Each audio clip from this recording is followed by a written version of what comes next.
ಇಲ್ಲ ಮೇಡಮ್, ಇಲ್ಲ ಮೇಡಮ್. ಡಾಕ್ಟ್ರೆ ಯಾವ ವರ್ಕ್ ಆಗಲ್ಲ ನೋಡಿ. ಕಿತ್ತೆ ಹೋಯ್ತಲ್ಲವಾ? ಸೂಪರ್ ಬಿಡವ. ಅದನ್ನ ನೋಡಕ್ಕೆ ಆಚೆಗೆ ತಗೊಳ್ಳಿ ಕೊಡಿ.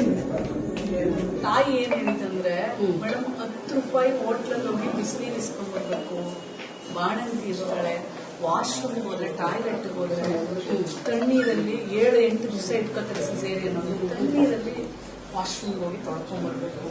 ಬಿಸಿನೀರಿಲ್ಲ ಅಂದ್ರೆ ಗೀಸರ್ ಇಲ್ವಾ ನಿಮ್ಮ ಹತ್ರ ಬಾತ್ರೂಮ್ಸ್ ಅಲ್ಲಿ? ಗೀಸರ್ ಸೋಲಾರ್ ಇದೆ ಮೇಡಮ್, ಗೀಸರ್ ಹಾಕಿಲ್ಲ ಮೇಡಮ್. ಸೋಲಾರ್ ಎಲ್ಲವ ನೀರ್ ಬರ್ತಿದೆ, ಹಾಕ್ಸಿ. ಗೀಸರ್ ಹಾಕ್ಸಕ್ಕೆ ಏನ್ ಪ್ರಾಬ್ಲಮ್? ನೀರ್ ಮಾಡಿಸ್ಕೊಂಡು ರಿಪೋರ್ಟ್ ಮಾಡ್ಬೇಕು. ಅದು patient complaint. Okay, that is very important.